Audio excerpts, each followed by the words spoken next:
Hello, everybody, and welcome to the ALG podcast. I am Frank McCaffrey, and I'm joined by ALG President Rick Manning. We ask that you please subscribe. We need a lot of subscribers. We've been very busy here at ALG. Some record-setting busyness that we've been getting a lot out during this crazy time. I'm joined by ALG President Rick Manning, the hyper-informed one, as I call him.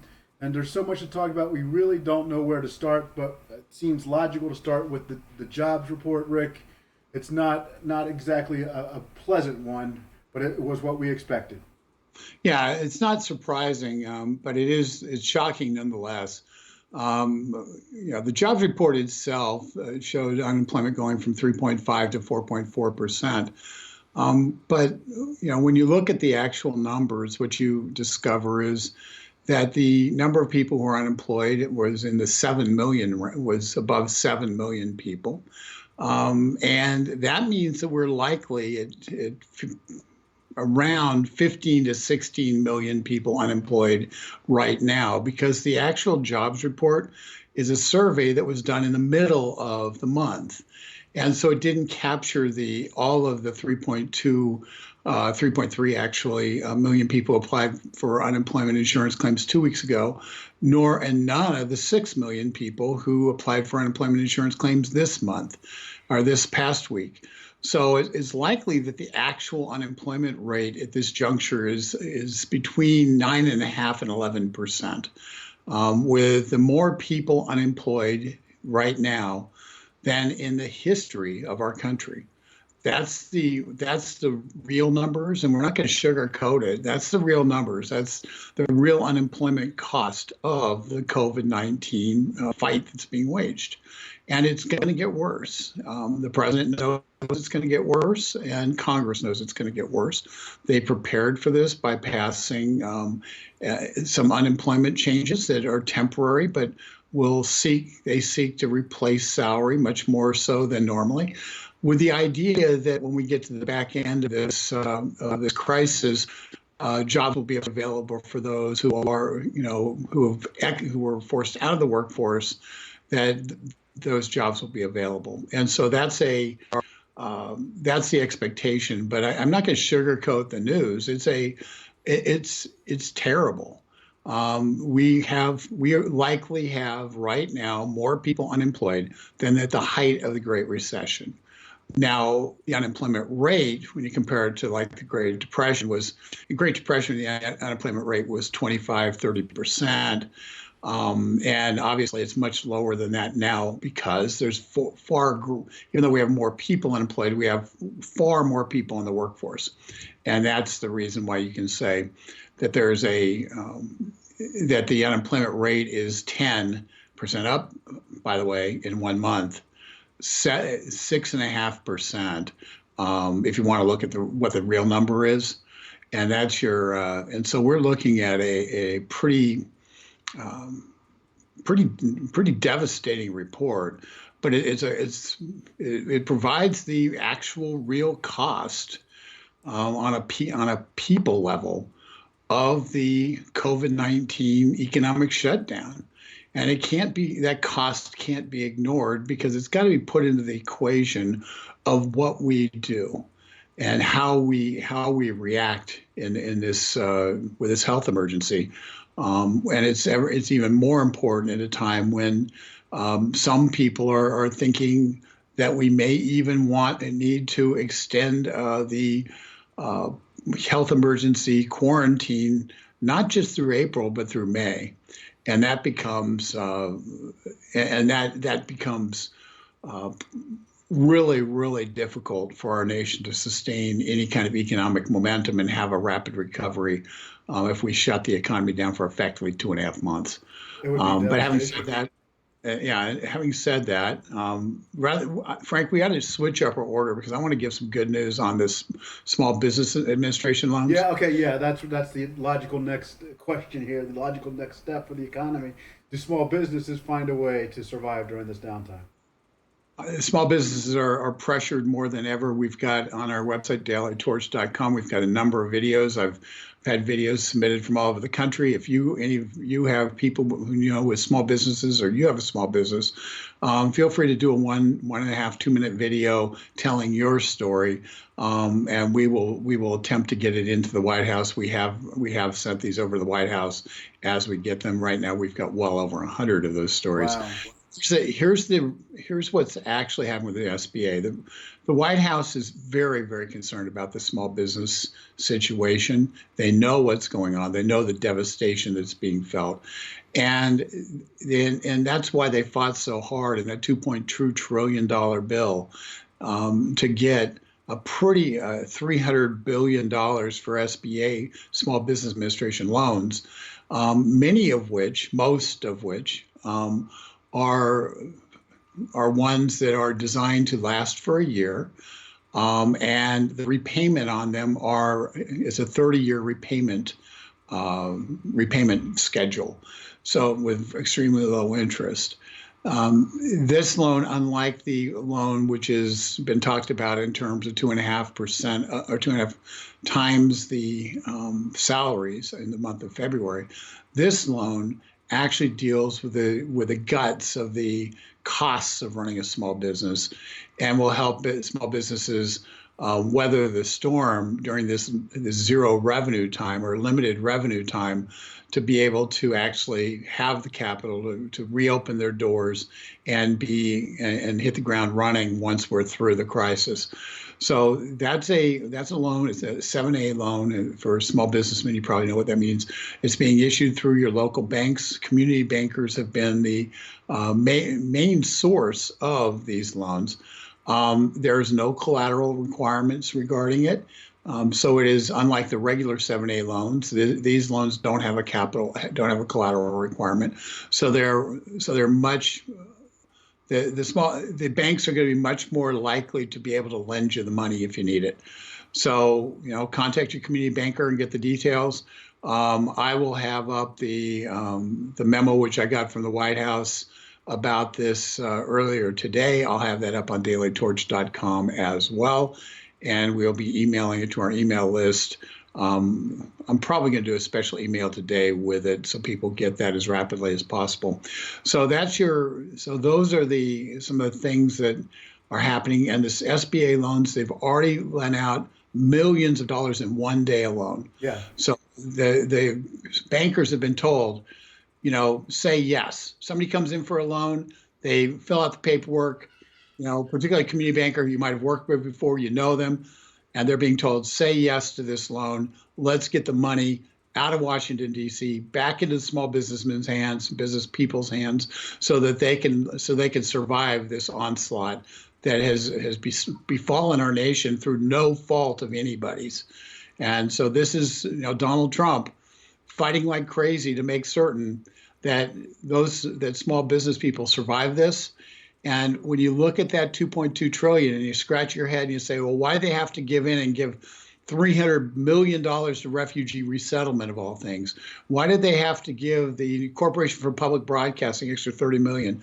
Why did they give the Kennedy Center $25 million? That was the price that Nancy Pelosi put on getting these small business loans into place, so small business people can survive and so our economy can survive. And it was a straight extortion deal. But the truth is, she controls the House of Representatives, and you had to pay her constituencies, pay her who she wanted to get paid off, in order to be able to create an environment where small businesses can get the money they need to survive. And so that cost to those kinds of priorities is what allowed these small business loans to be able to be offered. Once again, no collateral, unlike normal 7A loans.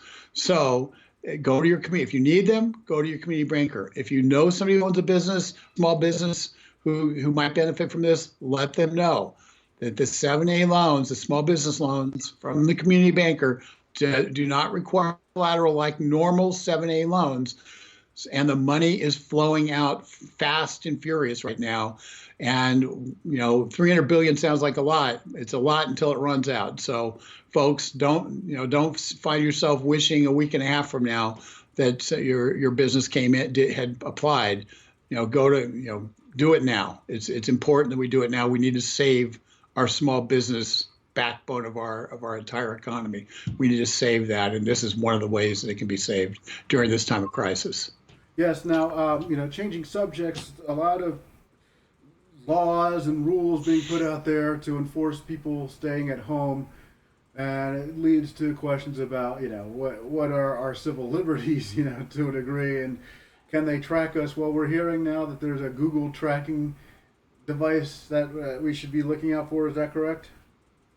Yeah, there's actually, yes. Well, everybody who has a cell phone has a GPS, unless you've got one of the flip phones. But Motorola flip phone from the about 2005 is looking pretty attractive right now.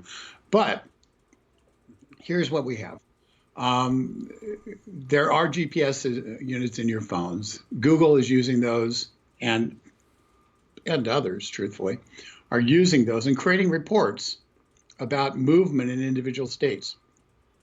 There was a report, a study that came out yesterday that talked about how different states were giving different grades, and different areas in those states were given different grades for whether or not they had slowed the normal movement that people were making simply by tracking cell phones. And it was the way they were figuring it out. And so in the Virginia area, Virginia received a B because people were had made improvements at a certain level.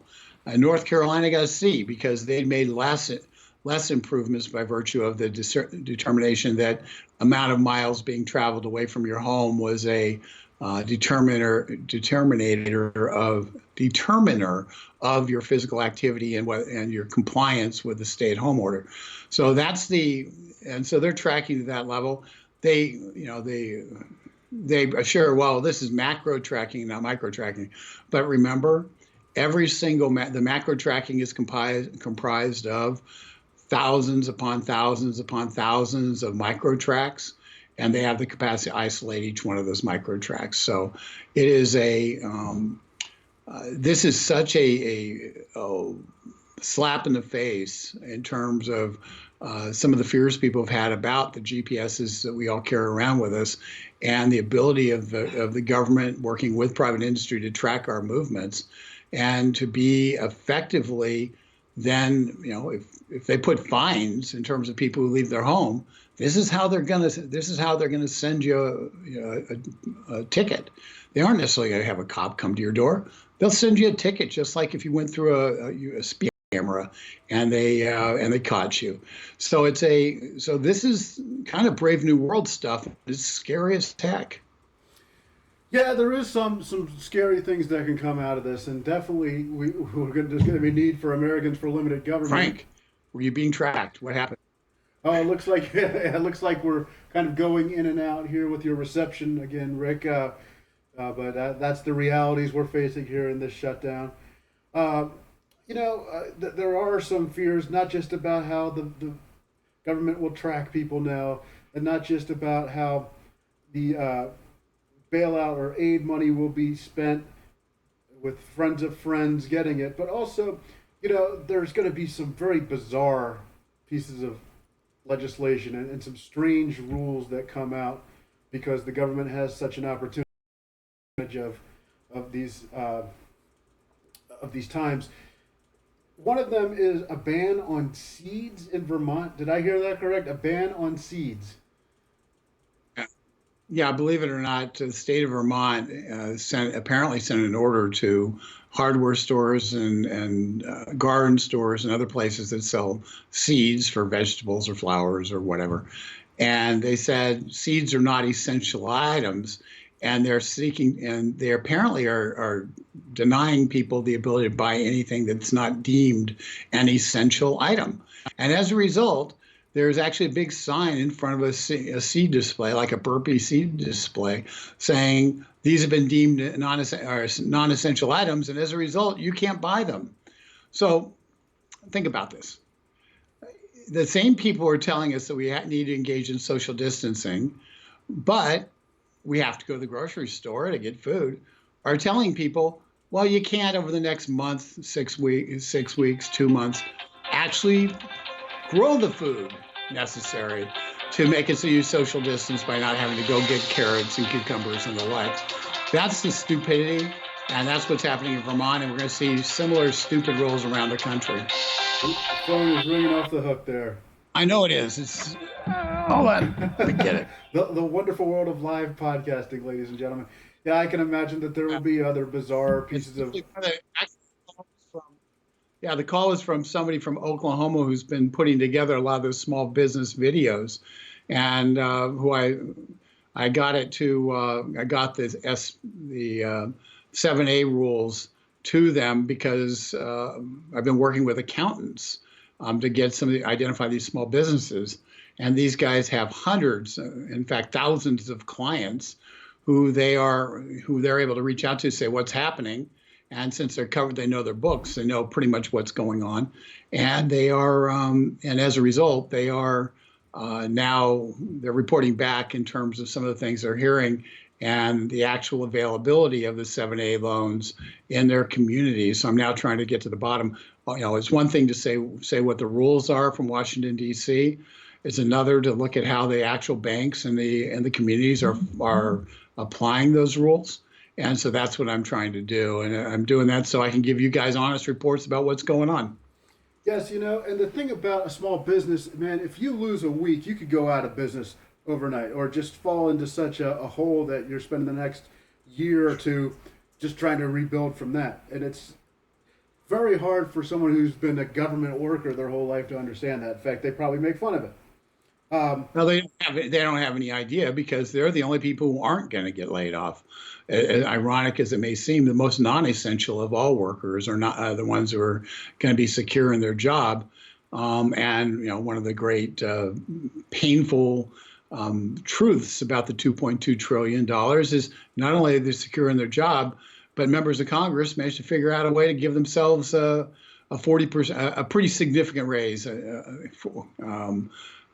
through this crisis. So they managed to see the crisis and give themselves a raise at a time when they're all sitting at home and unable to do their job. So it's we're really looking at an odd situation. But once again, folks, it's what's happening on the ground. Every state's going to have its own rules. You need to deal with your own state's rules, and you need to take count of how extreme your governor was, and the regulatory aspects were.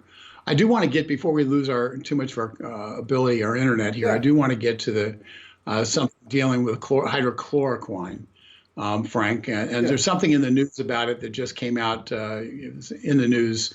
I saw it this morning, but it might have come out yesterday. Are you familiar with what I'm talking about? Well, what I've been following is whether or not this is actually working to halt the disease, and that's halt the spread. And there are some people who say it's dangerous misinformation to say it does, and then there are others who say this is what's going to solve the problem. So it's still up in the air, in my opinion, from what I know. Well, the Daily Mail did a story, either late yesterday or early today. I'm not sure which, but they did a story reporting on a survey of 6,000 doctors around the world through an online forum of doctors.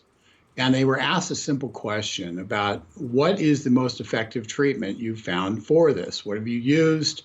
And what do you think is the most effective? Yes. And the hydrochloroquine was in fact deemed by doctors around the world to be the most effective treatment that they've found. Others used azithromycin, we know them as Z-Paks, and some are using the hydrochloroquine with azithromycin, but they didn't really get down to that level of specificity. There were some other treatments that were mentioned. And but worldwide, doctors across the world who'd used them in thousands upon thousands of patients declared that the hydrochloroquine was in fact the most effective treatment that they had found, that they had used. And this goes to the point of why Donald Trump, 2 weeks ago mentioned it and got ridiculed by the left about, oh, you need to let the white lab coat guys make these determinations. Who are you? You're just doing internet rumors. And they attacked him. And a week later, the FDA, because Donald Trump said, we need this approved and available right now. We're about to hit a major spike in the deaths from this disease, and we need to have treatment options for the doctors. And so it took about a week, and the FDA approved it. Yeah. And so now it's available for doctors to be able to utilize. One of the challenges, of course, is that it's while it's an old drug, it is a relatively it isn't used a lot. It's used for lupus. It's used for rheumatoid arthritis, I believe, and a few other things. But it isn't something that's that's commonly found at the pharmacy. And so we're now having to come up with massive quantities of this drug in order to treat the people who are sick with the disease. But that's something that's been anticipated and is attempting to be dealt with. But unlike, as an example, the United Kingdom, their National Health Service, they've got socialized medicine, and so all doctors work for the government. Yeah. The National Health Service there is saying, well, we're not sure this is a magic bullet, and we need testing. We need to do a lot more testing to make certain that X, Y, and Z, blah, blah, blah. Meanwhile, Great Britain is seeing a similar situation as we have, but they're tying their doctors' hands and not allowing them to use what the rest of the doctors around the world have declared to be the most effective treatment against the disease itself.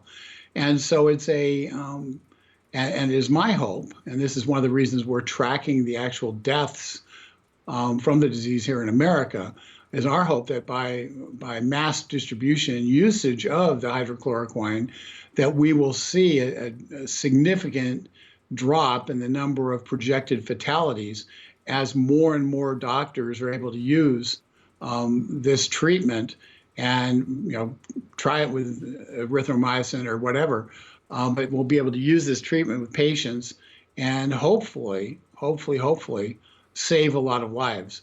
And the reason those lives will be saved is because Donald Trump said, we're not going to go through the regular 1 to 2 year testing process for the efficacy of a drug on a certain malady.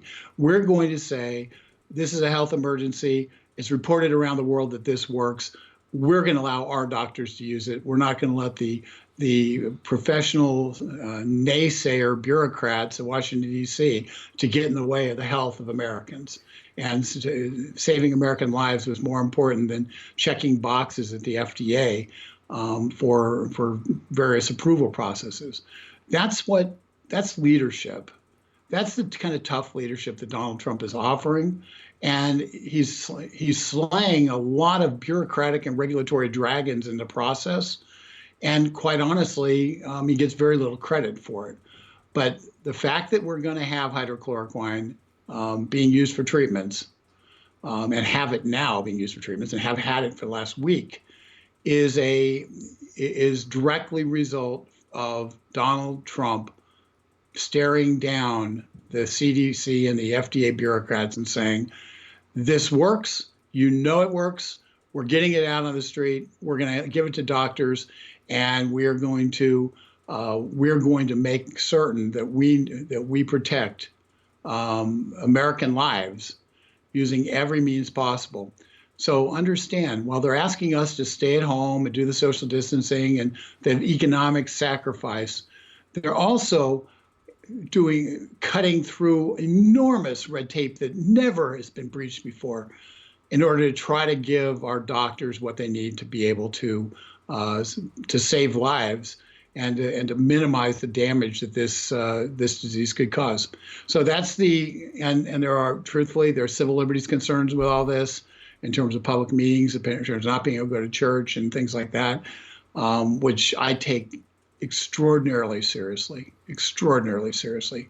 This is dangerous. Some of the precedents are being set, but folks, it is what it is. And what we have to do is we have to do our part to try to make certain that the disease itself, the fatalities from the disease are minimized, because if we can cut the fatalities of the disease, because some of the treatments are proved effective, because we are, if there's an order issued to wear masks because we wear masks when we go out, or wear a T-shirt over our face, I don't really care what it is.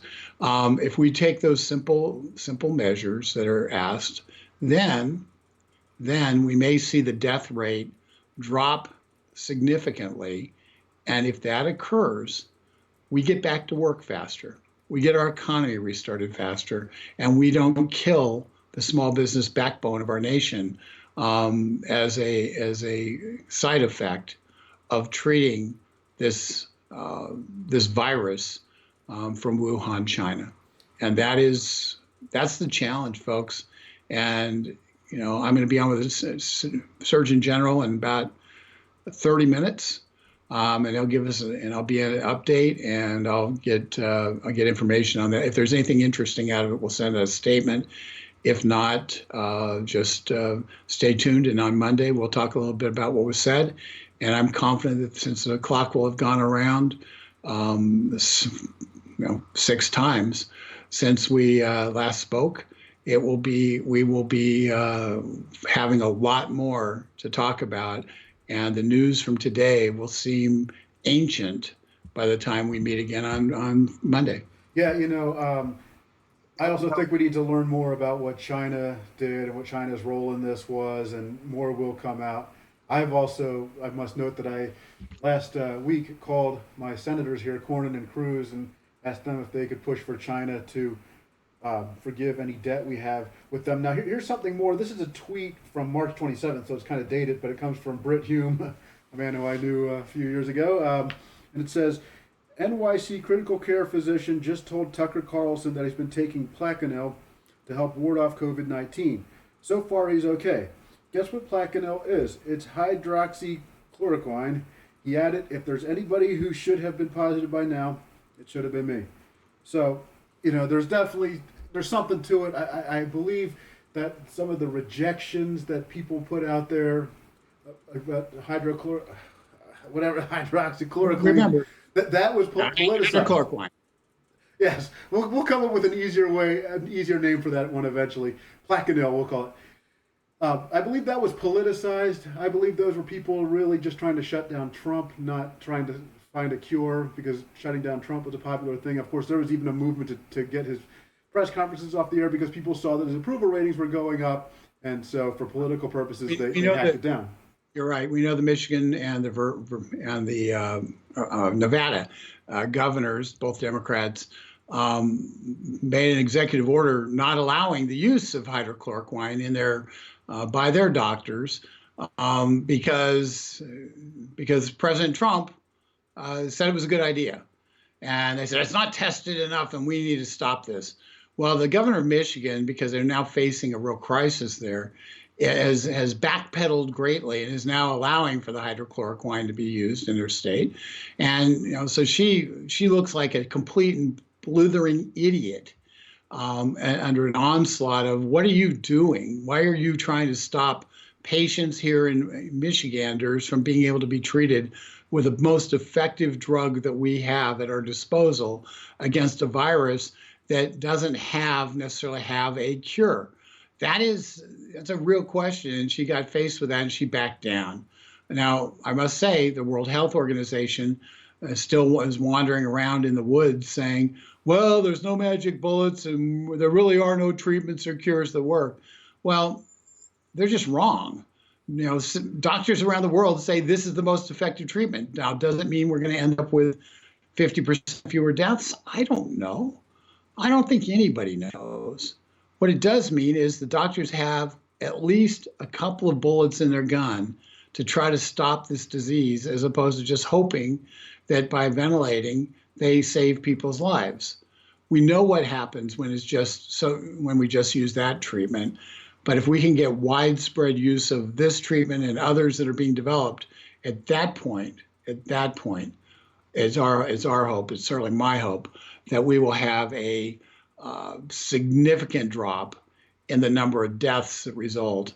And the sooner we get treatments that work, the more likely it is that we will then be able to return to work and restore life as normal as it will be. It won't be normal, but it will be normal for whatever we walk into once we walk out of our basements. Yes. Now, this has not hit home for me, meaning I don't know anyone personally. However, a close friend of mine in the news business who became almost like a family member to me is now working for a station in Atlanta where the lead anchor, Rick Fulbaum, a former Fox News anchor, has been tested positive for COVID-19, and a couple of the coworkers now got it. And there's a huge scare there. And, I'm horrified. I'm hoping that my friend doesn't test positive. But, it is spreading quickly, and we're hoping that that trend reverses itself, and that the joblessness trend also reverses itself, and that we get that V-shaped recovery. I do think the economy will change, though. Like you said, it's not going to be what we had before we walked into our basements. We're going to have people working from home. We'll have a lot of industries that just won't be the same. An interesting note, I talked to, when I was doing a story, I talked to the director of the Montana Department of Agriculture. He agreed with me that there will probably be people returning to the farm. A lot of people will want to return to the farm, want a simpler life. So the ag economy will change.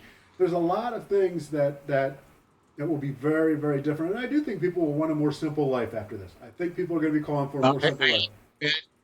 I have to admit that it's at times a 10 by 10 shack in Montana sounds pretty appealing. But it's the other thing that's going to happen is we have there's going to be a lot of pent-up energy. And for those people who have not been negatively impacted financially, the spending, not spending nearly as much now than as they were when they were traveling into work and before their lives got interrupted. And so it's an opportunity. A lot of people are going to restructure their lives and around some other priorities, and we'll have, and quite honestly, they may say, I'm out of my basement, I'm taking the kids to Disneyland. So there's going to be some of that also because everything, the urgency of the day-to-day has changed, and people, when they get out of the basement, may want to blow off some steam and celebrate. I'm not certain they'll be able to get on a cruise ship, but so you can expect a lot of people I think a lot of people hit the road. My wife disagrees with me on that, but I think a lot of people are going to hit the road. The pent-up energy to go out and do something is going to be pretty powerful. All right. Well, it's probably time to wrap things up. I'm going to the beach as soon as this thing's over. I can tell you that right now. Rick's got a million phone calls he's got to answer. You're going to get some hair coloring, admit it. I love beating you up. It's so fun. I'm confident that you will be going to the beach, and I'm confident that I'll be going to work. But it is we'll see what happens at the end of this. It's you have to be Nostradamus to know what's going to happen even 3 weeks from now. But folks, remember the death curve of this and the cases curve is still on the rise. It's still going up exponentially. We're only about halfway, according to projections, only about a small way up that curve. They're expecting around 50,000 total deaths in April. And that means we're going to see a lot of very bad headlines. And once again, is our hope that some of these drugs and mitigating factors that are being done will cause that number to be significantly lower than projected. And which means that the number in May, projected for May, will be significantly lower than the 20,000 deaths they expect in May. And if that occurs, we may be able to make a case, and we'll be making a strong case that we need to get the economy reopened, depending on where we are on this curve. But we're still, we're at the quarter pole of this fight, folks. So don't get discouraged. Just hang in there, and take advantage of the blessing of time that you've been given. At a time when we're focused on death, appreciate the time you have right now to enjoy your family, enjoy those who you're most close to.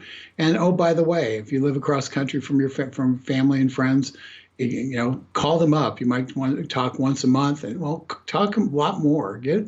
Just reconnect with people, and use this time to reconnect with the people that are important in your life. So with that bit of encouragement, Frank, I think we need to go. And folks, subscribe if you want to get notifications when these things go on and come up. Just subscribe, hit the button, tell a friend to subscribe. We're coming right up against 1,000 subscribers, and once we hit 1,000, Google allows us to do some magical things, which is really good. We get different tools and things to use. So it'd be really, really helpful if we can get to 1,000. So please tell friends and help them, encourage them to subscribe. Thank you. Bye-bye. All right. Have a good day, ladies and gentlemen.